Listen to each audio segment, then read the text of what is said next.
Stress and anxiety are a normal part of life to some extent, but when they start getting in the way, that's time to take a deeper look at it and maybe even get some help.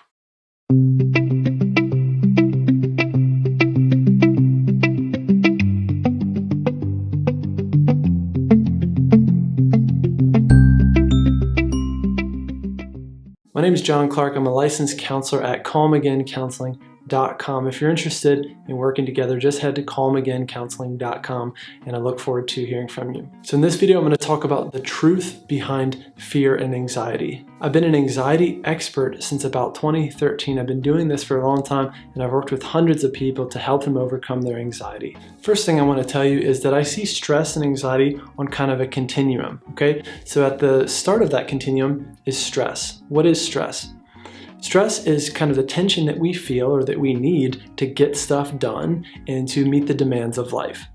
You need a certain level of stress to just get out of the bed in the morning and be at work on time. Anxiety is when we have preoccupation about what's going to happen. We have more stress than is required or is really appropriate for the given circumstances or the task at hand. On the other end of that is fear. Fear goes beyond anxiety. Fear is just like a higher degree of anxiety, sometimes to the point of where people can't even explain what they're afraid of. They just simply feel afraid.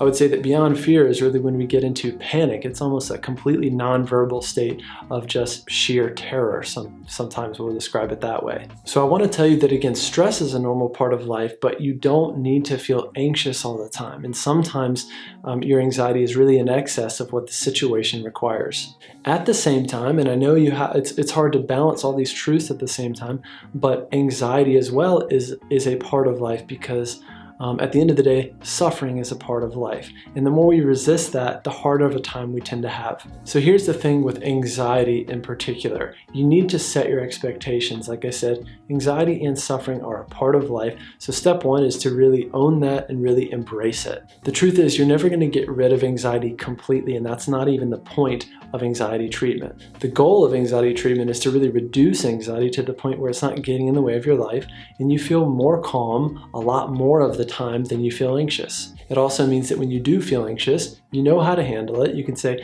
I've been here before. I know this feeling never lasts. I know it's disproportionate to what's happening in life right now. I know sometimes my feelings are not indicators of truth, and that this uncomfortable feeling of anxiety is temporary, the same way that positive feelings like joy and happiness are temporary. All feelings come and go. Everything passes eventually. So what we do in anxiety treatment is, instead of getting rid of it completely, we're going to help trim the edges off. And part of how we're going to do that is, of course, looking at your thoughts.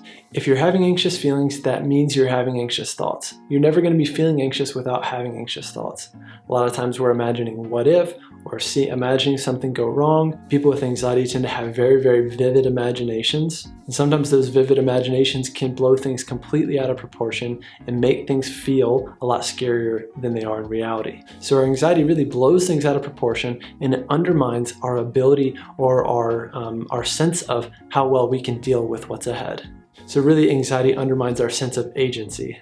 In addition to working with the thoughts and understanding how those drive the anxious feelings, we're also going to look at actually calming the body down, right? So in reality, anxiety and especially panic is really just like a false alarm. It is that fight or flight response that we have in our nervous system and deep in our brain that is there for evolutionary reasons. If we have a physical threat, we do need that response, that adrenaline response, in order to fight, flight, or sometimes even freeze. So the more we can calm the body, the less anxious the mind will be, the less anxious you will feel. Stress and anxiety, again, are a normal part of life, but I promise you, it doesn't need to be this bad, and you don't need to feel as anxious as you've been feeling lately. At the end of the day, you can really trim the edges off of anxiety and learn to also just embrace it. I know it's one of the hardest things to do, but the more you can embrace and really kind of accept what you're feeling and what you're experiencing in your life in general, the better off you will be. Hope this video helped. Again, my name is John Clark. I'm a licensed counselor at calmagaincounseling.com. If you want to get started